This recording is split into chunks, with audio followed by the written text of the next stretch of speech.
Okay, Kaz is ready.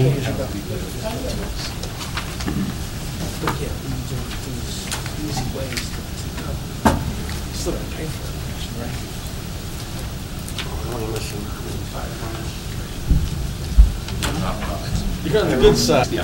Ready? Okay, I'd like to call to order the February 27, 2014 meeting of the Hillsborough Township Planning Board. Please join me in the Pledge of Allegiance. I pledge allegiance to the flag of the United States of America and to the republic for which it stands, one nation, under God, indivisible, with liberty and justice for all. This meeting has been duly advertised according to Section 5 of the Open Public Meetings Act, Chapter 231, Public Law 1975, known as the Sunshine Law. Roll call, please. Mr. Wagner. Here. Mr. Julian. Here. Mr. Michon. Here. Dr. Maruli. Here. Mr. Merdinger. Present. Mr. Keeson. Here. Vice Chairman Cohen. Here. Committeeman Delcor. Here. Deputy Mayor Burchett. Here. Chairman Dr. Cerisi. Here. Next up is disposition of minutes. So we have the minutes of the February 6, 2014 meeting. Mr. Chairman, the Vice Chair, the Secretary, Mr. Merdinger, and Dr. Maruli.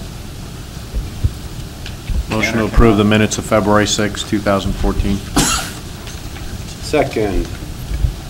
Any discussion? Roll call, please. Mr. Michon. Yes. Dr. Maruli. Yes. Vice Chairman Cohen. Yes. Committeeman Delcor. No, it's Mr. Mr. Merdinger. Merdinger. Sure. And Chairman Dr. Cerisi. Yes. Okay. Next up, resolution. We have JK Design, which is 13 PB 13 MSRV. Mr. Merdinger, Mr. Cohen, Mr. Mershon, Mr. Julian, Mr. Wagner, Dr. Maruli, Mr. Delcor, and the Chair.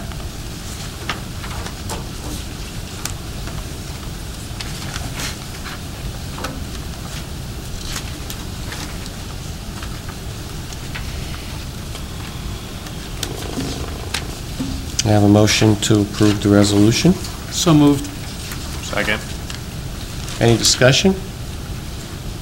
Seeing none, roll call. Mr. Merdinger. Yes. Mr. Michon. Yes. Mr. Julian. Yes. Mr. Wagner. Yes. Dr. Maruli. Yes. Vice Chairman Cohen. Yes.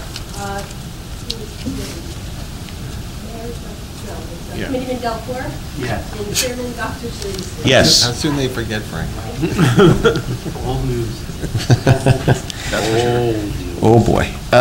So we have a bit of additional planning board business before we do, very briefly. Bruce, you wanted to talk about the Glengarry site walk? Yes. In order to properly evaluate this particular application, it is suggested that members of the planning board, in accordance with public sunshine law, visit the site without quorum. So there would be an opportunity for 3 individuals to view the site without invoking. Actually, 4 for us. 4. Yeah. 4 for this board and 3 for the Environmental Commission. So I would ask if you would identify yourselves with the chair's approval to visit the site at a time convenient both for members of this board as well as the Environmental Commission. Neil, are you already going to do it for the Environmental Commission? Correct. All right, so that's 1 for both, actually, there. When is it? When will the walk be? Has not been established. We're just looking to identify the members first.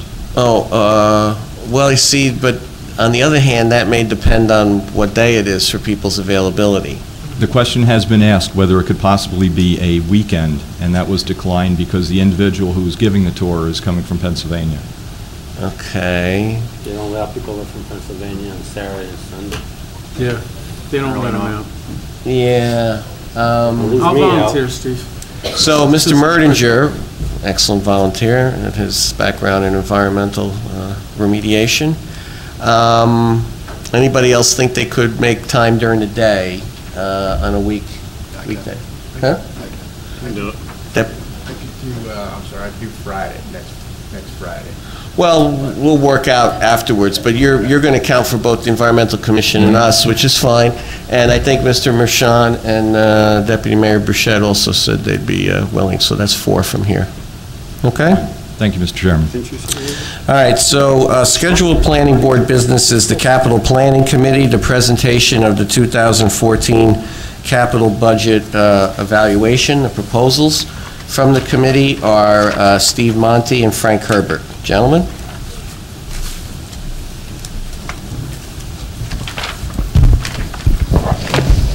And I also would like to recognize other members of the committee here. Bob Wagner, Todd Mershon, Steve. Greg was the liaison from the Township Committee, and Bob Pearson. Actually, it would have been easy to say who wasn't on the committee.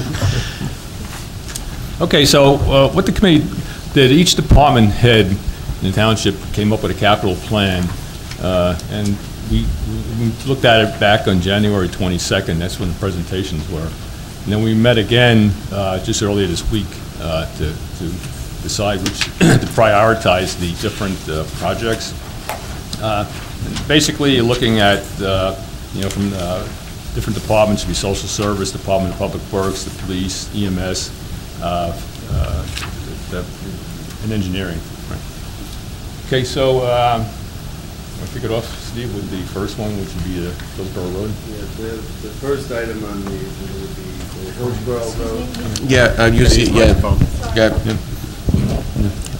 The first item on the agenda was Hillsborough. Steve, you gotta hold it closer up. Yeah, oh, it's got to be close, yeah. You gotta hear yourself. Okay. Starting over. The first item that was reviewed was the Hillsborough Road resurfacing. They were allocating $367,620,000 for that.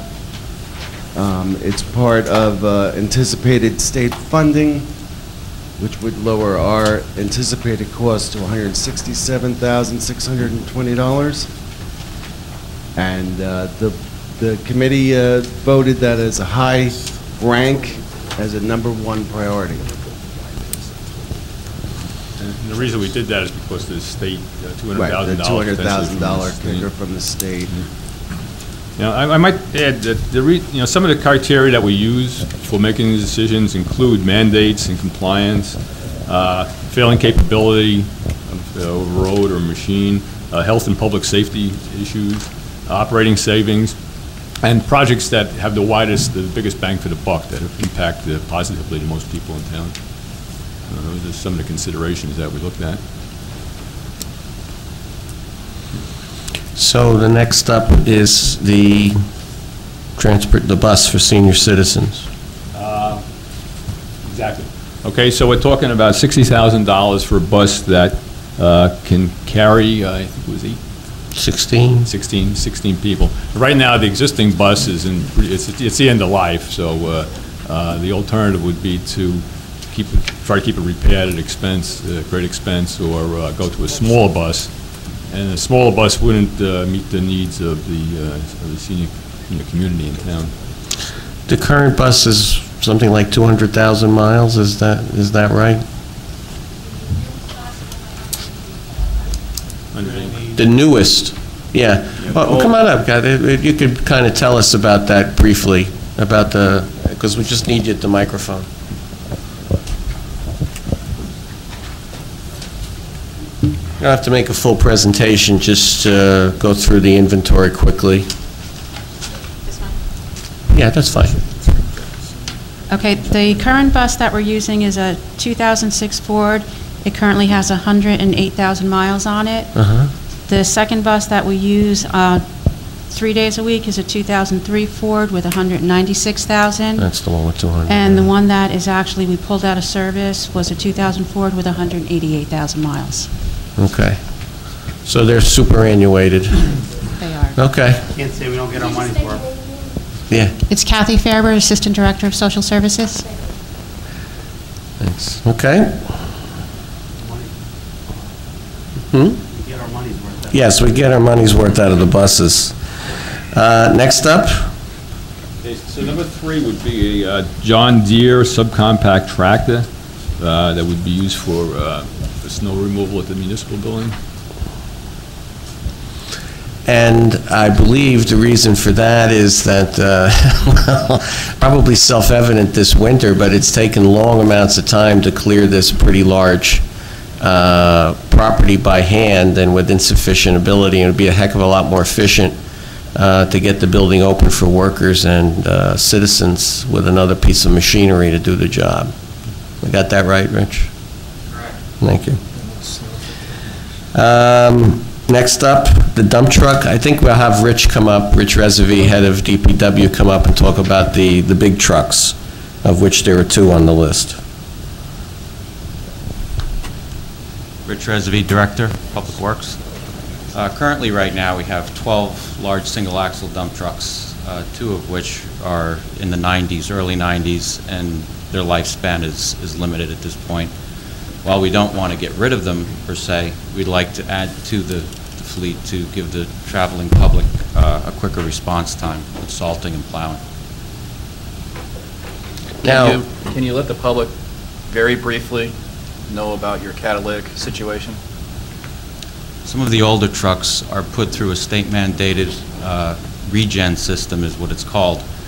And that system takes care of the environmental requirements on some of the older trucks to meet the standards that are out there now. The new trucks come with this system already built into the truck itself, and the systems we have right now are clogging up. And on some trucks, we're getting maybe 100 miles out of time before they have to be plugged back in and regened. So in a storm like we've been having, storms, and another one coming on Monday, it's almost impossible to run the fleet to the necessary hours that they have to run. And this regen will take 6 to 8 hours. So it actually takes a piece of equipment away from them for, let's see, 6 to 8 hours. We're turning plowing into rocket science and bringing guys in, having them, switch into other trucks, things of that nature, where you shouldn't have to do that. Our large trucks are what make time and get the job done quickly. So. And during our biggest storm, he actually had 3 trucks out because of the stupid regen system.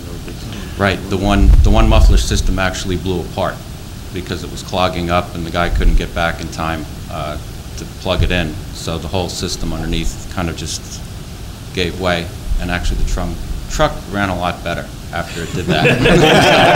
Right. Well, so thanks to our lovely state bureaucrats, we're left with this, and so now we actually need new trucks in order to have efficient plowing, which is unbelievable, but there it is.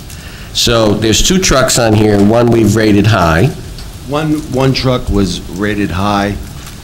The second truck was rated as a medium. The rank was number 4 for one truck and number 11 for the second truck. It's apparent that this is something we need to invest in sooner or later, and we're looking at $210,000 per vehicle. Per vehicle, yeah. And probably if the one truck that's rated high is bought this year, then next year the other truck will get the high rating too and get bought, because they're both needed really to get rid of this nonsense with these regen systems and trucks not being available. Actually, the wish is if we buy the trucks, it stops snowing. Yeah, well, that's good too. That's a worthwhile investment, actually, if the magic worked that way. I think we'd all pay a couple $100,000 to put an end to this horror, so. Okay, thank you, Rich. So the next one is the replacement defibrillator, and maybe Dr. Cerise could explain. No, I know. We've been doing these for a few years, and defibrillators of current vintage are fully automatic. They have a voice that tells you what to do, not that you actually have to do anything, because the defibrillator does it all. And they deliver a more effective electrical pulse for helping the heart to restart. So there's like no downside to buying them. So that's an easy one, too. Plus, it was a small item. Yeah, it's a very small item. $1,400. Yeah. And these are for police cars, because police cars will inevitably be the first ones at a scene of something like this, even before the rescue squad generally can get there. So the police officer doesn't have to be super trained to use it. Just put it on, put the 2 pads on, start the machine, and then it takes care of the rest, more or less. The next item on the list would be the replacement tools for the rescue department. They're using outdated tools or tools that were used when they first came out, and the government has brought new regulations in.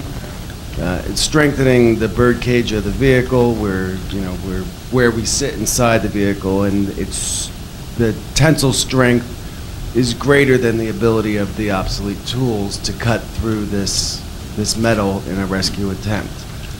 And they're seeking $88,000 and change for replacement tools. That was ranked 6 and a high. And these would be tools for the second rescue truck, and 1 tool for each ambulance. Again, ambulances often can get to a scene before a rescue truck can, a larger truck can. So this would allow each ambulance to get started on the job with a tool that can cut through some of these modern car frames. And part of this request also included adapters that made the older tools work with the new system, and to sort of retrofit it.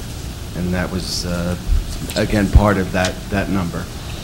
Yes, and I think the adapters also allow you to switch tools without powering down the system. Correct. Because they're sort of airlock type of, for the hydraulics.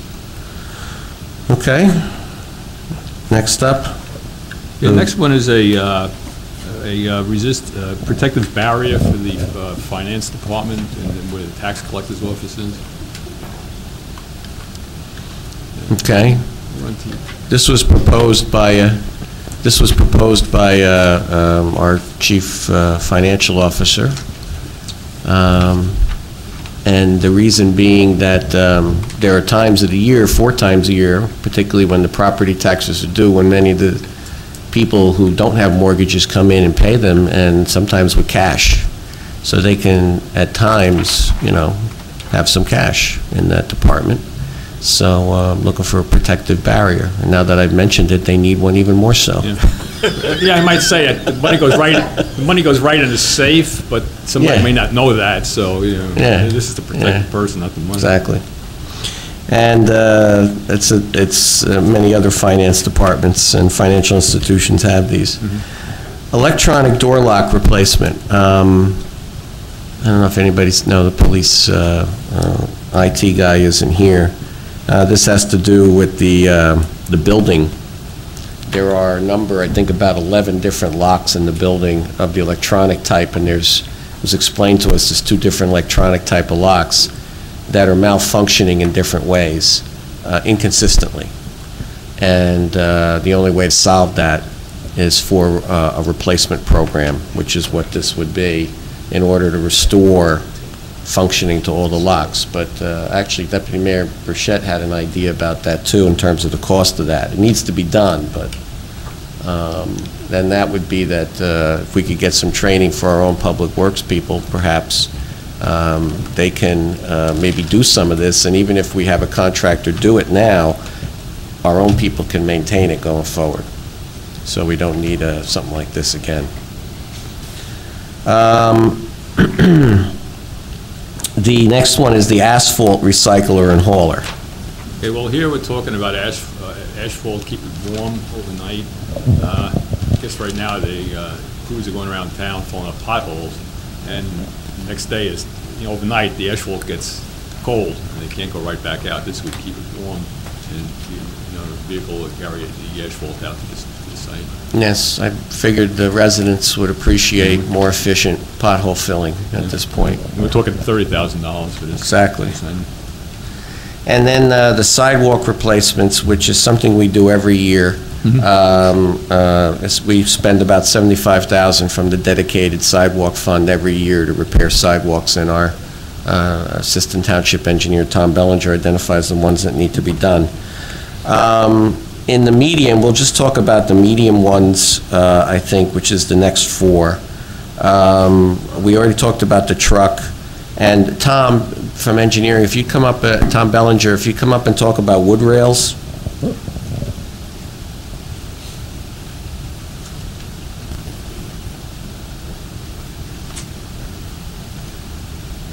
Yeah, hi, I'm Tom Bellinger, Assistant Town Engineer.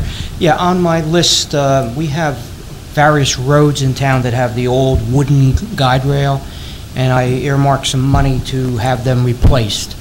Really, they're not the safest type guide rail, especially on Black Point Road. We have large drop-offs on the side of the road, and it's recommended that some of those guide rails be replaced. I mean, some of them are rotted wood and ready to go, so it's a safety hazard, and we should replace them with the standard metal guide rail.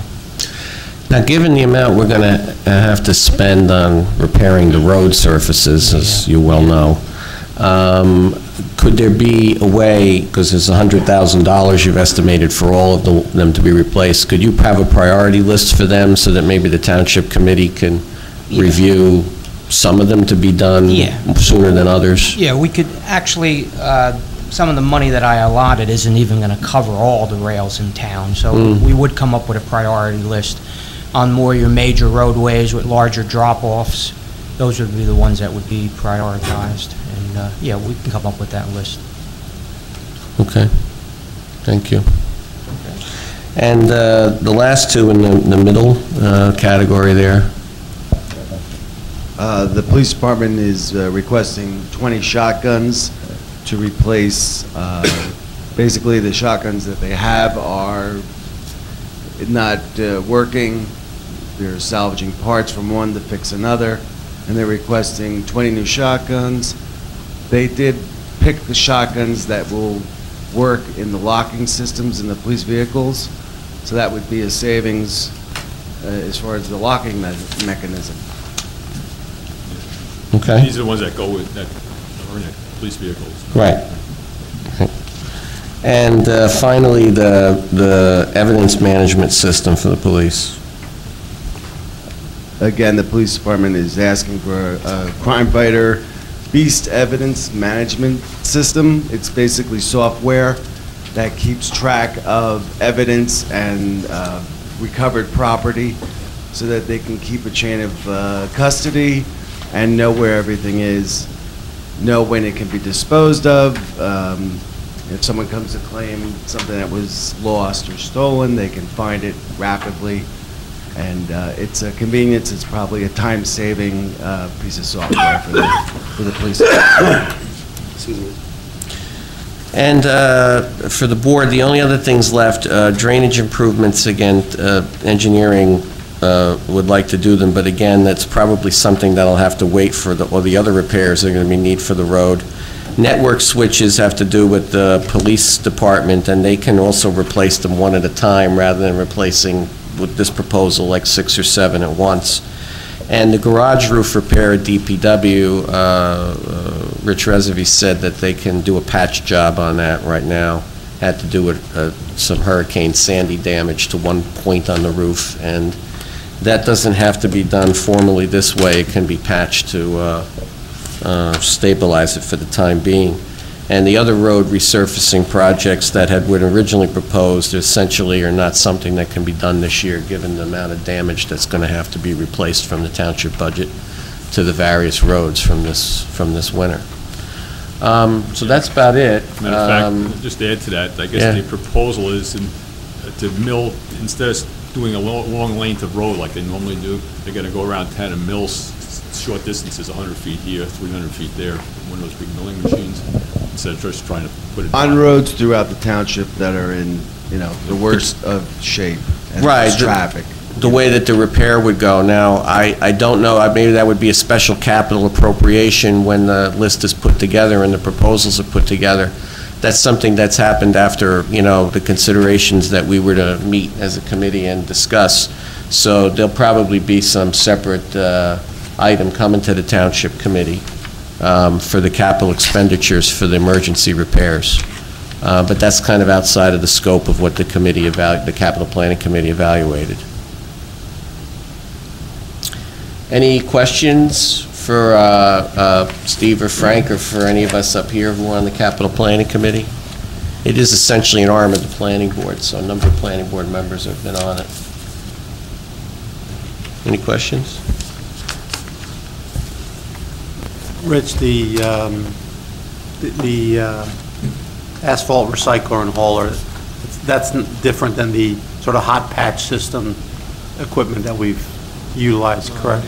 Yes, come to mind, yeah, absolutely. And does that make sense to have we considered Yeah, it's a lot different. utilizing another one of those machines, or is that necessary? It's actually not that. This Okay. just stores the asphalt overnight. It allows us to get out in the morning, or if we have some left over at night, we keep it warm and are able to conserve with it. Because sometimes it's hard to figure out exactly if you're patching potholes, what is the exact amount of tonnage that you're going to use. That's one aspect of it. And when it's 14 degrees out and they're actually making hot patch, we have a blanket over it, essentially, is what you use in a regular dump truck. And that's really not the best method. Are you making it, or are you going to the No, we plant? have to go all the way to Warren for it. So by the time they go to Warren, get back, they lose a lot of day, and it cools down. Yeah. So they Well, that's what I can't was grab a wondering. whole lot. Do we still utilize the hot patch machine? yeah, the infrared is what you're referring Yeah. to. Yeah, this is actually something that stores and keeps warm, I would say about 4 to 6 tons. So this is completely separate from that. The infrared actually goes on the asphalt itself and kind of revives it, and then the guys rake it out and put like a stabilizer in there. This is something, Just to keep the... imagine a wheelbarrow that keeps something warm, like that. And it's essential, to be honest with you, for what we have ahead of us. Yeah, it should be a quick buy. Bidding laws permitting, I don't know.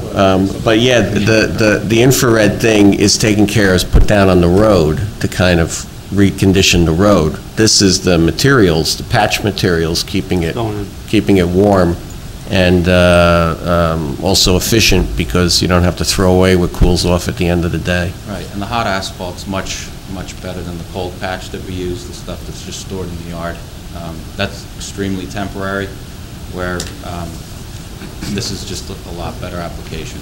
So easier for us, better for the town, and keep your fingers crossed that it stays in the potholes.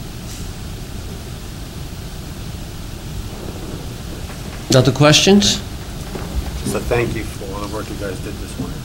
Great job. You're welcome. That's the crew we have. We have a dedicated group of guys, and they really pay attention to what they're doing. They care about plowing the roads and doing a good job. So thank you on behalf of them. Bad as it's been, I think any fair-minded Hillsborough resident who goes to other towns would say that typically a better job here than most anywhere else. And should be appreciative of that. And so I would add my thanks as well. I can tell you that because I've traveled through. God help you when you get over into Middlesex County. That's all I can say. You need a snowmobile at that point. All right. And we do have enough salt, by the way. Due to aggressive buying on the front half of the storms. That's we good. kept it loaded up. So. Be careful, we might have to put protective glass up Right, around no, it. Yeah. Maybe we need to protect this. You'll get some Middlesex DPW departments coming to steal it, I think. Don't kid yourself. Everybody's trying to be our friend. What's that? You can't find it, this guy's good enough, I'll find it. Oh, you mean for your driveway? Well, yeah. All right, thank you. Any other questions? Now, of course, the board can alter this as you wish before sending it as a recommendation to the Township Committee. So if anyone had any ideas about rank order or priority tier for the various projects, now would be the time to say before we finalize the list for recommendation to the Township Committee.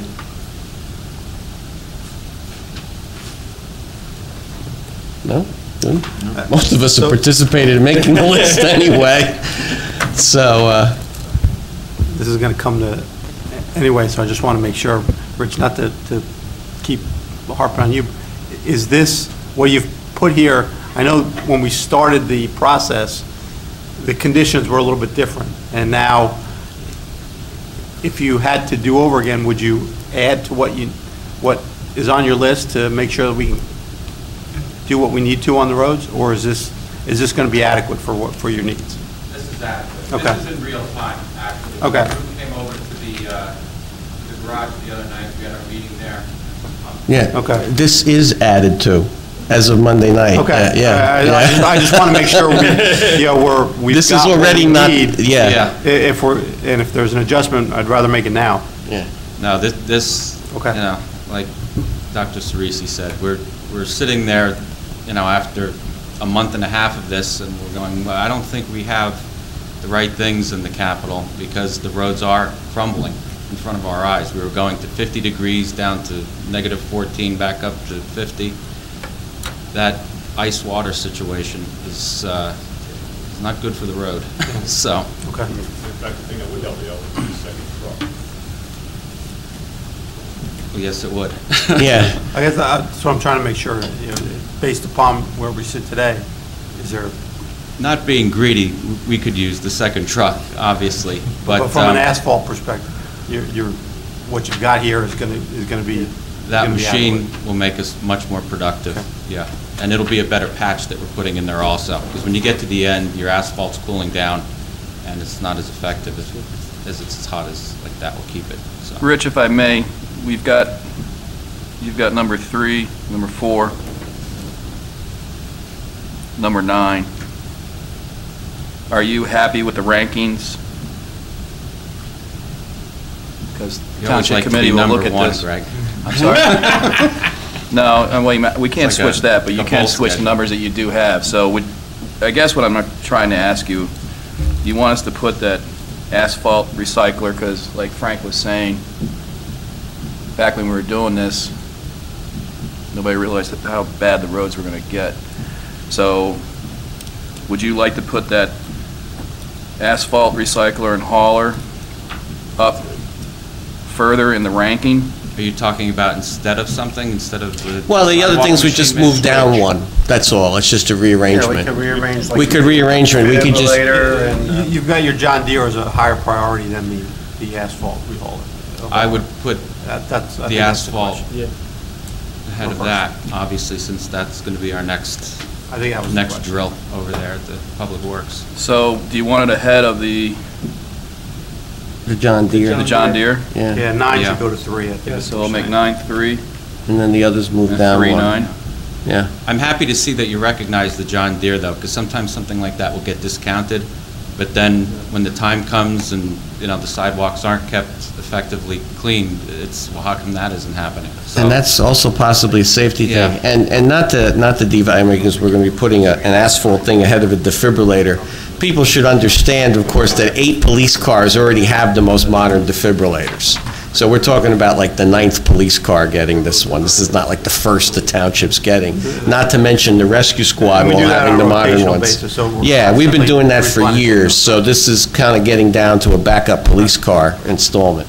No, the asphalt equipment should have been purchased a long time ago. Yeah. This is something they could have used many years ago. And also, as far as the rescue tools, again, they'd be a little bit lower, but the reason for that is that the primary rescue truck already has the modern tools.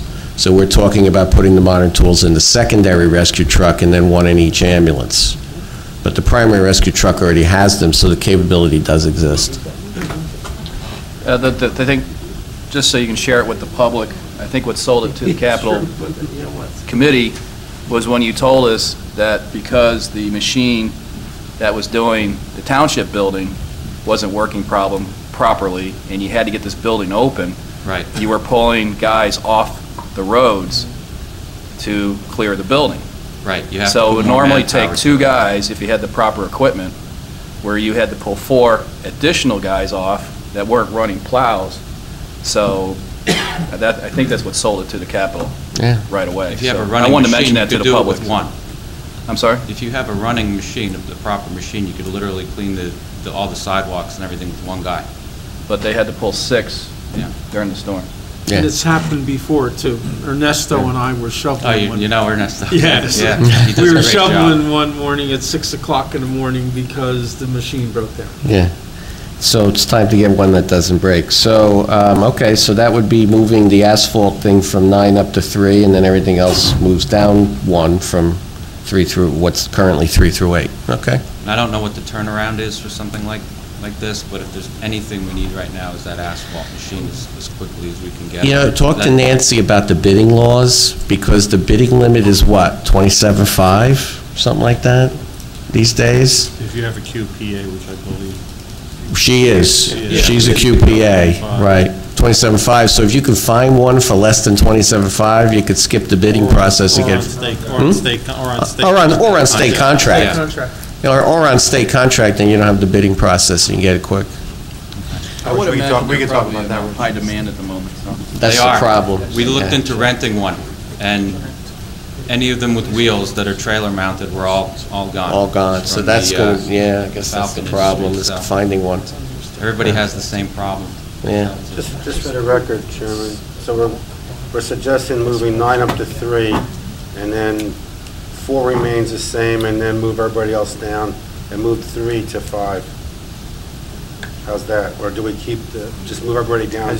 Just move everybody down 1. So what's currently 3 through 8, they'll all go down 1. Yeah. They'll still all be high priority. So now you're going to flip-flop the dump truck and the John Deere. Oh, you want to do that too? No, that's what you are doing. No, we're taking 9 and making that the new 3. New 3. Then 3 will become 4, 4 will become 5, et cetera. Okay, that's Yeah, fine. yeah. Okay. Thank you, Rich. Any other comments about the list? No? Okay, well, if I can have a motion then to recommend the list as amended to the Township Committee. And a thank you to the Capital Planning Committee, the members on the Planning Board, and to Steve, Frank, and all the other members. But can I have a motion? I'll move that. Second? Okay, roll call, please. Yes, Mr. Wagner? Yes. Mr. Julian? Yes. Mr. Shaw? Yes. Dr. Maruly? Yes. Mr. Merdinger? Yes. Mr. Beeson? Yes. Vice Chairman Cohen? Yes. Committeeman Delcor? Yes. Deputy Mayor Burchett? Yes. Chairman Dr. Swayze? Yes. Thank you, gentlemen. Thanks, guys. Thank you. Okay, next up, no special committee reports. Any business from the floor for items not on the agenda? Seeing none, no ordinances, so we move to the public hearing. Subdivision site plan applications, Duke Farms Foundation. File amended, file 14PB02SR, Block 142, Lot 9, and Block 49, Lot 3, on Dukes Parkway West and Route 206. Applicant seeking amended preliminary and final major site plan approval with waivers to construct a new pre-engineered pedestrian bridge to promote visitor safety on property in the OSCL district.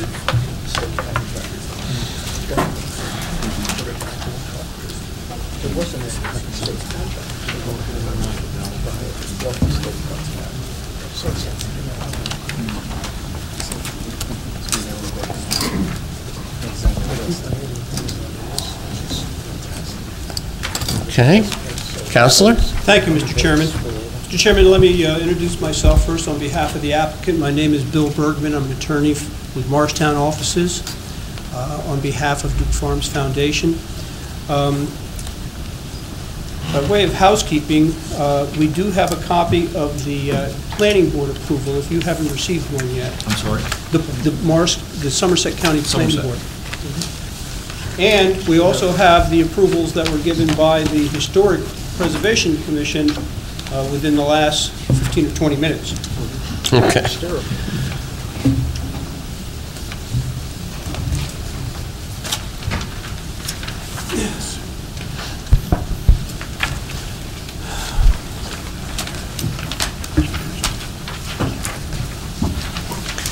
And yes, Counselor, we do have the Somerset County Planning Board approval document. And we also have the review by the Environmental Commission, which They get around quickly. Neil will talk about. So if you want to proceed with your Thank you. witnesses? Yes. Thank you. Just briefly, Mr. Chairman, this application involves improvements that are designed to consolidate two separate public areas from the Visitor Center across Dukes Parkway West into the park, which will improve public safety, improve the movement of pedestrians, bicycles, the tram service, and Dukes service vehicles. You will hear also testimony regarding the installation of a pedestrian walkway bridge across Dukes Brook as part of the pathway reconfiguration.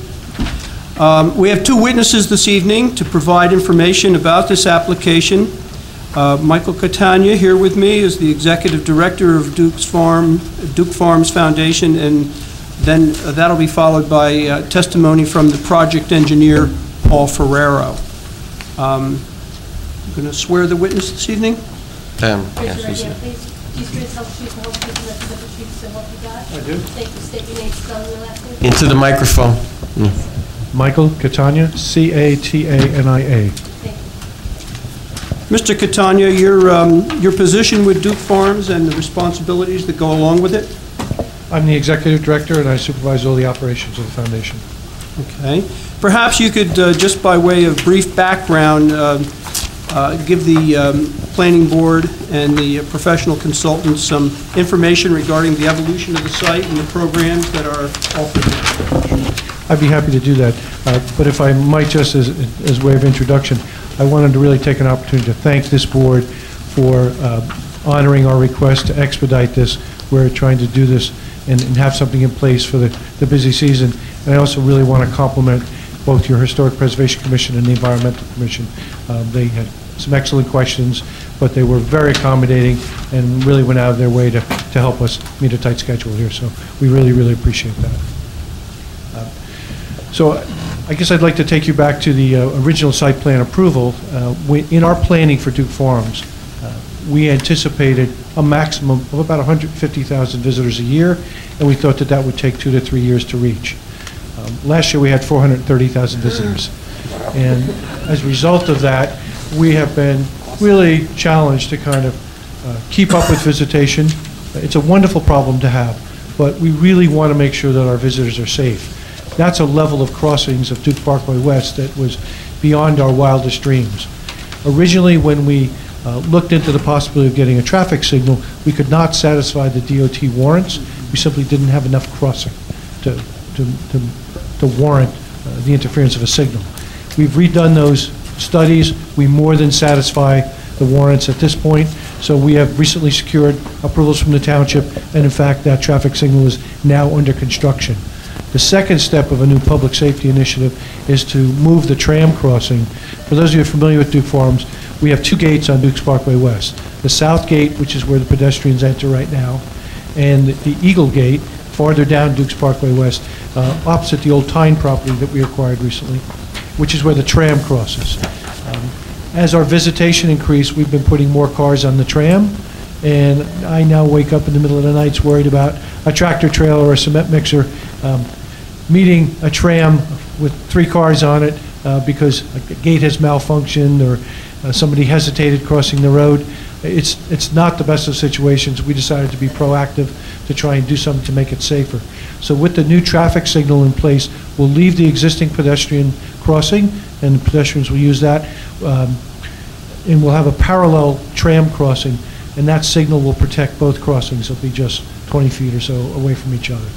We think that's probably the most appropriate thing that we can do to protect our visitors.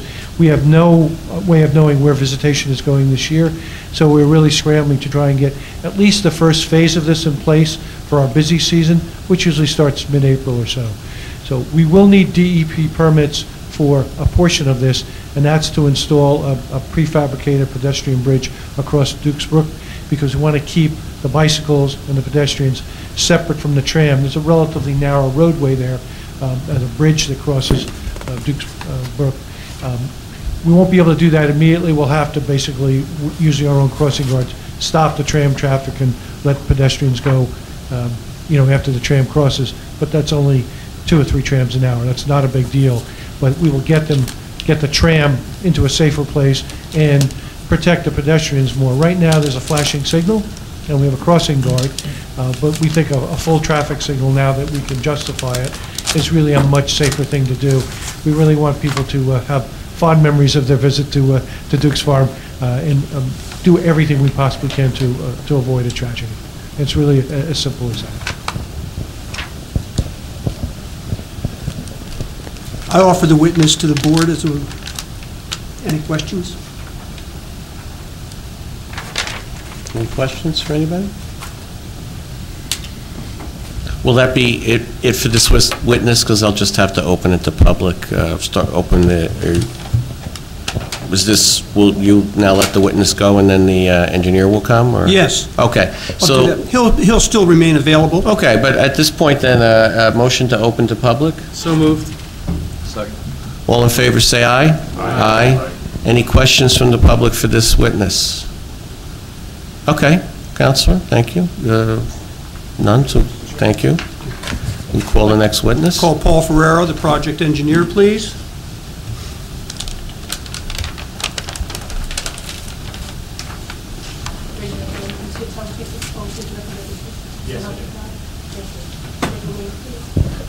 My name is Paul Ferrero. The last name is spelled Ferriero. Okay. Mr. Ferrero, what I'd like you to do first is to present briefly your qualifications to give expert testimony in the field of civil engineering on this application. Sure. My educational background includes a Bachelor of Science degree from the United States Military Academy and a Master's degree from the University of Pittsburgh. I've been licensed as a professional engineer since 1988 and as a professional engineer since 1989. I've testified at hundreds of board meetings. I am a municipal engineer I work for municipalities or boards in probably 15 municipalities throughout Somerset, Hunterdon, Union, and Passaic counties, and Morris County too. Thank you. That's fine. Thank you, Mr. Chairman.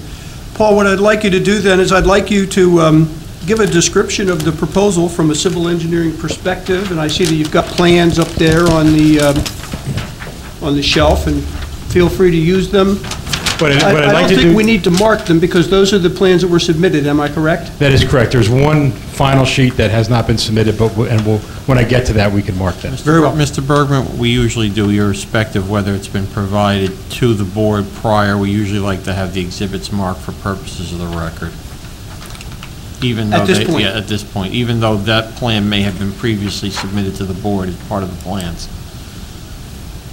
Do you want to mark all the sheets or just the ones that I will talk about? Just the ones you're going to talk about. Okay, then I will not talk about all the sheets and make life a little bit easier for everyone. It only takes 2 seconds to mark them.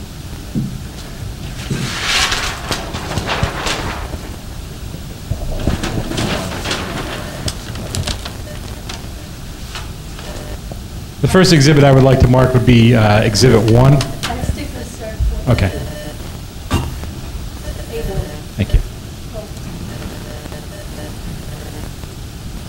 A1 is sheet 2 of 5 of the set that's before the board. It's entitled Phase 1, Site Grading, Soil Erosion, and Sediment Control Plan. Again, I said it's sheet 2 of 5, and the date of preparation is January 24th, 2014. Okay. Was that prepared by you or under your supervision? Yes, it was. This plan shows the southern portion or the Phase 1 part of the project that we're proposing to undertake. As Mr. Catania said, the purpose of this project is to increase the pedestrian and vehicular safety of the visitors to the site. If you look at the map, running across the top, left to right, is Dukes Parkway West. Right here at the intersection where I'm pointing to with my laser pointer is the area where we have an existing crossing. If you go out there today, you can see the gate on the north side of Dukes Parkway, and you can also see the pedestrian crossing with the blinking traffic signal where the crossing guard is. Under the current condition, pedestrians will walk along the internal driveways and come down this existing pathway here and then cross at the pedestrian crossing of Dukes Parkway. That path right now is constructed out of a recycled concrete material. Under the proposed condition, the idea is to take the trams from the stop, which is in the lower left-hand corner of Exhibit A1, where the vehicles would, the tram would leave that area, circulate around, and come back in and go up this current pedestrian pathway, but to be the tram pathway, and cross through the gates to the north side of the Duke Farm property. The proposal is to improve that pathway with some asphalt paving, as well as a couple of widened areas in order to allow the trams to pass each other if one is coming in and others going out. We don't want to make the whole pathway that wide, but there are some passing areas that will be incorporated into it. The reason we want to pave that path is because right now it can be very, very dusty with just the bicycles on it. If the tram was on there, the tram is an open vehicle for all the passengers in the back, they would be gagging with the dust in their eyes. So the idea is to put some asphalt down there to make that so that we don't have the problem. In conjunction with that, the idea is to create a separate pedestrian walk, since we don't want the narrow traveled way to be used for both pedestrians, bicycles, and the tram. We're constructing a new pathway that goes from the Jitney stop, the tram stop, to the north, and then swings to the east around the existing detention basin, back up to the crossing that already exists across Dukes Parkway. This proposed pathway will be constructed of a porous asphalt material. It's a material that I've used successfully on bike paths in other communities, and the idea is to create as low impact a surface as possible, but make it durable and allow the pedestrians and the bicycles to move through there without any problem. That's really the phase one portion of the project, which, as we've stated, is what really needs to be done right away in order to meet the spring season. And Mr. Ferraro, just for the purposes of the record and the planning board members, locate the visitor center on the plan you're looking at. You can't see the visitor center on the plan, but if I were pointing at the wall, it would be somewhere about a foot below the drawing. Just to make it clear that it's not shown there. That's correct.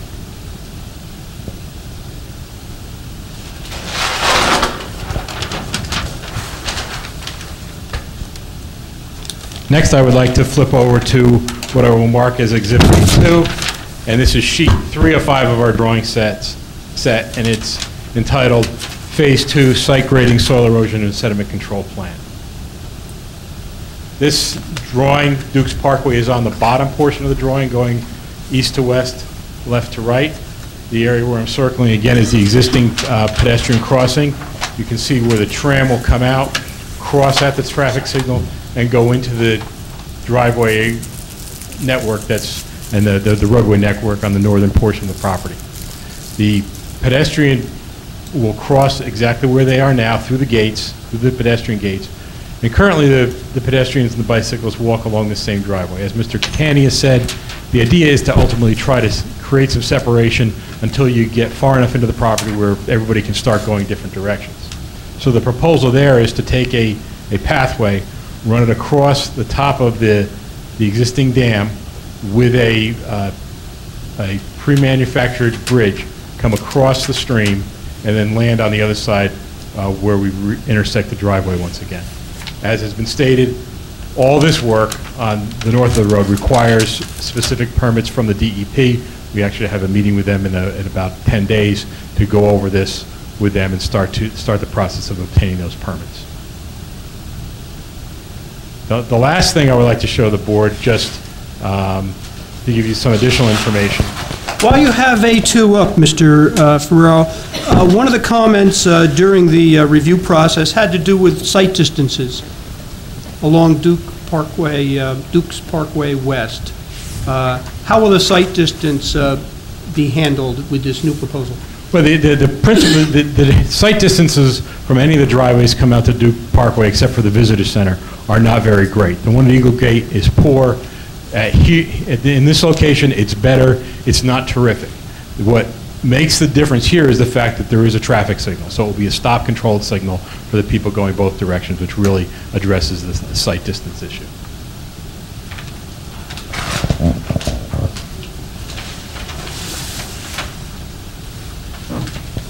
The last drawing I'd like to mark, and this will be A3, is a drawing from Gator Bridge. And the purpose of this is just to give the board some idea of what we're looking at for the bridge that's going to go across the stream.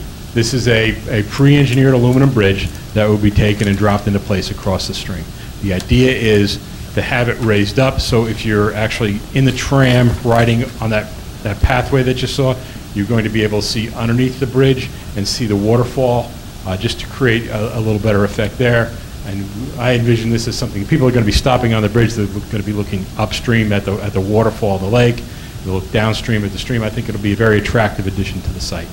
And this is, again, this is not part of your set, but this is just something for the board's information to give you some idea about what the bridge will look like. What's the length? The length, we're looking at about 90 feet, I believe. It's a fairly long span. I've done these in the past. One of the reasons why we're looking at an aluminum versus a steel is obviously it's a lot lighter to put in place. About 10 feet wide? Yes. That'll be sufficient for the intended use? Yes. Mr. Ferrer, what was just a clarification on a flood hazard permit? Was that because of the distance between the flood hazard zone and the bridge? Was it? Well, we are in a wetlands transition area. We're crossing a stream, and we're in a flood hazard area with the bridge. So we're going to need the permits for that. Right. Flood hazard was because of the distance, I think, right? I'm sorry? The flood hazard was because of the distance of the bridge to the zone itself, or? No, the bridge crosses the flood hazard area. The pathway itself in that area is in the flood hazard area, and it raises up above it, so that's why we need the permits. Got it. That's all I have for this witness, sir. Thank you. Questions from the board? Yes. So the plan is to try and have phase one completed for the spring? Yes. Right. So then the tram would be going on the existing paved area that's really, I guess, shown in 3 of 5. And then what, it's not on... Let me bring that sheet back down. Okay. But the tram will still be doing the same loop that it does now? We'll actually be revising the tram loop. Right now, the tram enters into the Eagle Gate. Right. And actually does not go into this area at all. Right. This will allow us to have a longer route to get people farther into the park, make it more convenient for them. Are there any modifications that have to be done in order to get the tram to be able to turn onto the new No, we've actually, section? we've driven the route, we've tested it. Yeah. We had last year cleared a couple of areas to make some of the clearances better. Right. So we're all set to go on that. No matter how long it is, you can still make the... These cars track amazingly well. Okay. I mean, it's really the same track, whether it's And any plan for use of the Eagle Gate? Any other Eagle Gate proposed use? will revert to a service entrance, it will not be a public entrance anymore. And that's important because it means then that both the tram and the pedestrian crossings will be covered by the same new light, and that's the key thing. Any other questions? Neil, from the Environmental Commission? We met with the applicant Monday night, and the Environmental Commission heard similar presentation. We really fully support the project. I mean, the way that Duke normally does things is always like a model of environmental stewardship, and they always institute very good environmental best management practices, even with the porous paving that's going in the path. So, kind of go above and beyond things. The only thing we requested was that there's two permits that they're going forward to DEP, which is the flood hazard permit and a general wetlands permit from the NJDEP. So that we just requested that it's a condition of the approval that the permits be obtained prior to commencement of the work. And the only clarification we would ask for is that those would be a condition of Phase 2. Phase 2, because they're on that side of the project. They pertain only to the Phase 2 part of the project, yes. Yeah. Correct. Yeah. Okay. Anything else? No, that was it. Okay. And we did get the note from the Historic Preservation Commission, which met prior to this meeting. And basically, the note says that what concerned the Historic Preservation Commission and what the discussion was that you're going to be removing a 10-foot section of the wall in order to accommodate this. And you've agreed to remove each stone intact and store them for future use within the site, which has an awful lot of stone wall, actually. And that because of that, with that agreement, that the Historic Preservation Commission approved the application. And thus it came to us. So also commendable on the historic side as well as on the environmental. Any other questions for this witness? Any questions from the floor? Okay. Counselor, thank you. Mr. Chairman? Yes. Before Mr. Ferraro sits down, unless Mr. Bergman's going to do this in another fashion, I haven't heard anyone address the reports by Mr. Rydell nor Mr. White as to whether or not they're agreeing to the provisions therein. Okay. I can address that, and I've seen the reports from Mr. Rydell and Mr. White. I can say, in general terms, we don't have any problems with any comments there. Many of the items I think are subject to being worked out in the field as far as striping and signage and some of the fencing issues. Those, I think, are field adjustments that will be made actually once the project is under construction.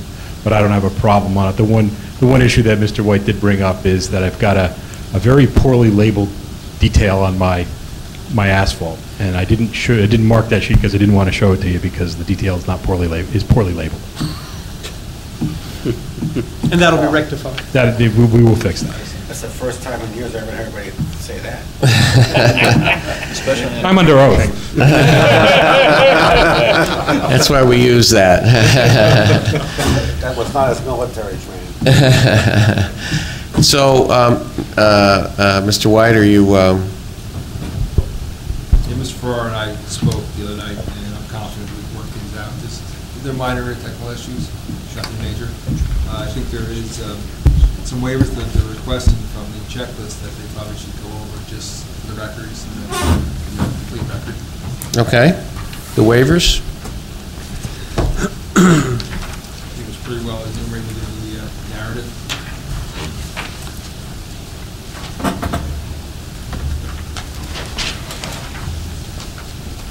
While Mr. Ferraro is turning to that, perhaps Mr. Catania has something he'd like to add about striping?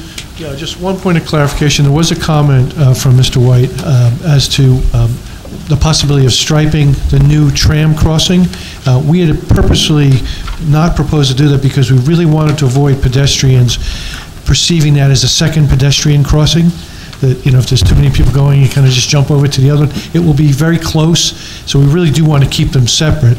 So I think you had recommended stop bars at the beginning and end of it, but I think we would prefer, if at all possible, not to stripe that and invite the pedestrians to come over there and to perceive it as a second pedestrian crossing. I think the purpose of it was just to stop bars so that the driver would know where to stop. Yeah, we're fine with the stop bars. We'd rather not stripe it if that's... No problem. Okay. Right, so the stop bars would be before the cars get to there, so they know where to stop before the tram.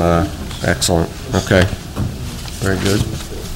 Mr. Chairman, going back to the waivers, if you look at the project narrative dated January 7th, 2014, there's checklist waivers requested for item H regarding buildings. Since we're not proposing any buildings, we requested a waiver for information related to the structures. Item L is for existing and proposed items of a variety of things, including trees, the letter of interpretation, the buildings on and within 200 feet of the property, and boundary monumentation. Again, given the nature of the project, it's my opinion that a waiver is appropriate. We will, however, have to get the DEP LOI, wetlands and transition areas and flood hazard as it relates to the work in Phase 2. Item M was for information on the required plans, including water and sewage facilities, the removal of vegetation has been shown, but we haven't gone beyond the area of the work. And the stormwater management requested a waiver for that, since we've kept the project under the threshold for a major development, and we're providing the porous pavement surface for the new path.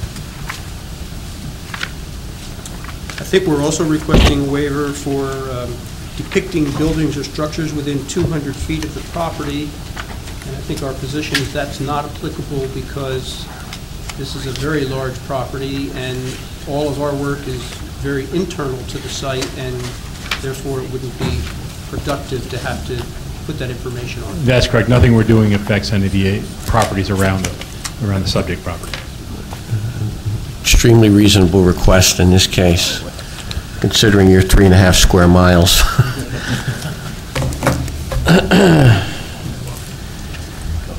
Okay, yes. Mr. Chairman, I think there's 2 other waivers that are noted in Bruce's memo, which is the EIS and the environmental inventory report. I'm sorry, I did skip those. That was at Mr. Just to Rydell. make sure we got the whole list on record.